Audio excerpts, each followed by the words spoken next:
હવામાન ખાતાએ કરેલી આગાહીના પગલે હાલ અરવલ્લી જિલ્લાની અંદર વિવિધ તાલુકાની અંદર અત્યારે મેઘરાજા મહેર થયા છે। તોફાની બેટિંગ સાથે આજે વિવિધ વિસ્તારોની અંદર આજે જે વરસાદ વરસ્યો છે, લાંબા સમય બાદ આજે મેઘરાજા અહીં પધાર્યા છે, તેને લઈને આજે ખુશીનો જે માહોલ છવાયો છે।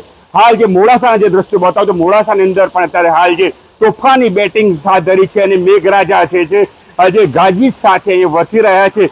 જે પ્રમાણે વાત કરવામાં આવે તો જે લાંબા સમય બાદ જે ગરમીના અસહ્ય ઉકળાટ બાદ આજે જે મોડાસા સહિત મેઘરજ ભિલોડા તેમજ શામળાજી પંથકમાં જે વરસાદ વરસતા આજે ગરમીમાંથી જે લોકોને રાહત મળી, સાથે સાથે ખેડૂત પુત્રોની અંદર પણ ખેડૂતોમાં પણ ખુશીનો માહોલ છવાયો છે। જે પ્રમાણે હાલ જે ઠંડક પ્રસરી છે, વાતાવરણ ઠંડક પ્રસરી છે અને જેના કારણે હાલ જે ખેડૂતો આજે ખુશખુશાલ જોવા મળી રહ્યા છે। જે પ્રમાણે વાત કરવામાં આવે તો મોડાસાના જે દ્રશ્યો જે છે અત્યારે હાલ જે મેઘરાજા મહેર થયા છે તેને લઈને સમગ્ર પંથકની અંદર આજે એક પ્રભાવિત થયું છે। આપણી સાથે એક પત્રકાર સાથે જોડાયા છે, આપણી સાથે વાત કરી છે।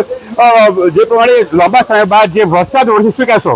અરવલ્લી જિલ્લામાં લાંબા સમય બાદ મેઘરાજાની આપણે હેલી આવી છે।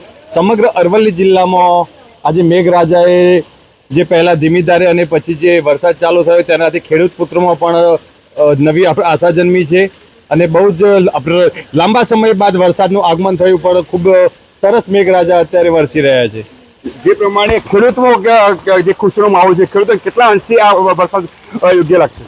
ખેડૂતોનો જે એમને જે આપણે જમીનમાં જે બીજ રોપ્યા હતા એટલે હવે તેમના કંઈ પણ જાતનું કંઈ નુકસાન નહીં થાય અને ખેડૂતોમાં એક નવી આશા જન્મી છે। તો જે પ્રમાણે સૌરભ ત્રિવેદી જે પત્રકાર જોડાયા હતા આપણી સાથે, એમને જણાવ્યું કે ખેડૂતો માટે આ એક વરસાદ જે છે એક સારો યોગ્ય ગણાય છે અને જેમના જે વાવેતર જે કર્યું હતું તેને જીવતદાન મળશે। અને જે પ્રમાણે આજે અરવલ્લી જિલ્લાની અંદર જે મેઘમહેર વરસ્યું તેને લઈને હાલ જે અરવલ્લી જિલ્લાના સમસ્ત આજે લોકો પ્રભાવિત થયા છે અને ખુશીનો માહોલ છવાયો છે।